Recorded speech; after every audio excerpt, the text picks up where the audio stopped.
This is Dr. Adams, and I'd like to talk about dry eye. This is a very common problem that I see in my office, particularly since I'm in Albuquerque, which is a desert, and everything's very dry here, so it makes evaporative problems with the eye much worse. And I would also like to thank the publishers of the physician-patient consultation illustrations, because I'm going to use that in order to talk about dry eye. So the eye stays moist really in three different ways. You produce some tears from the lacrimal gland, and that washes across the eye.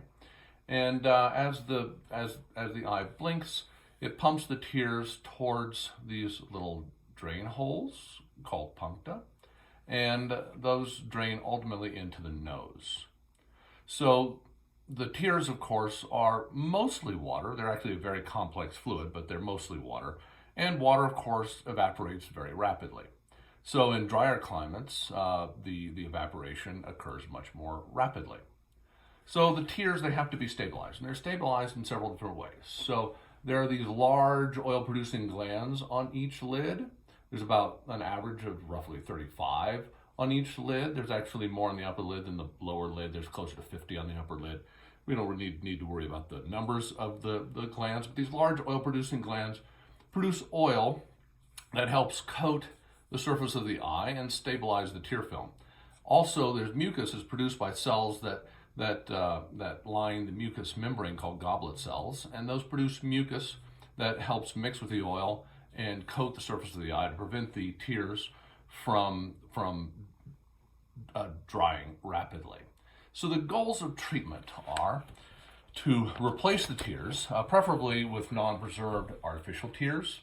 The preservatives, oftentimes benzalkonium chloride and others that can be found in artificial tears, can in some patients cause irritation and can worsen the dry eye symptoms over time. So non-preserved artificial tears are a great way to start. Another step that can be taken is to actually plug up the drainage of tears, and your ophthalmologist can, such as me, can put in plugs to the drain mechanism in order to prevent the tears from getting into the nose. That is the equivalent of plugging up your sink. So if you want more water in your sink, what you can do is you can turn on the spigot that's putting in a non-preserved artificial tears, or you can plug up the drain and it's going to fill.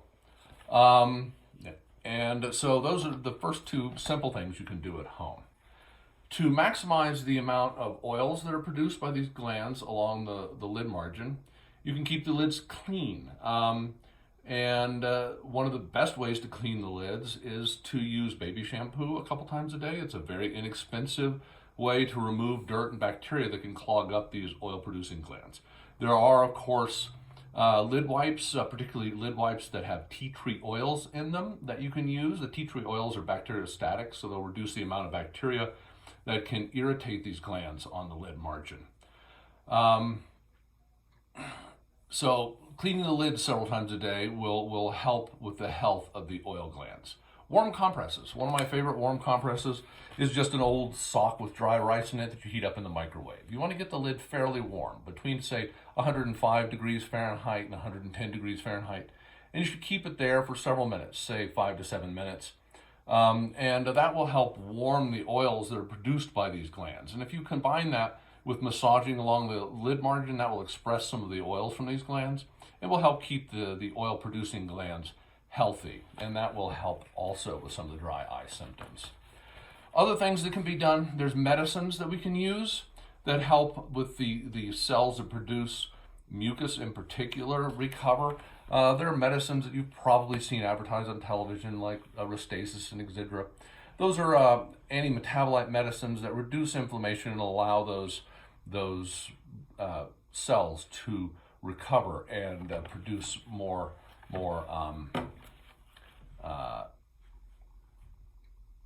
mucus, and that helps coat the surface of the eye. Dietary changes, such as omega-3 fatty acids, can be added, and that helps the quality of the oils that are produced by these glands. So the idea behind cleaning the glands is to remove, cleaning the lids is to remove dirt and bacteria that can irritate these glands in the first place. The idea behind warming the glands is to warm up the oils, similar to, say, warming up butter on your stove so that you can pour it on pancakes or whatever. The idea behind dietary changes, such as omega-3 fatty acids, helps convert the oils that are produced by these glands so that they are more like olive oil and less like butter in the first place. There's some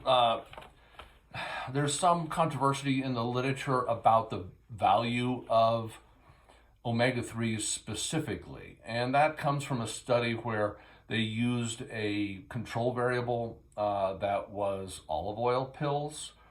And what they found was that all of the patients, whether they're taking the olive oil pills or the omega-3s, actually improved their symptoms from baseline, but the omega-3s weren't actually superior to olive oil. So it appears that any kind of unsaturated fat in the diet, whether it's olive oil or omega-3s, will help with the quality of the glands.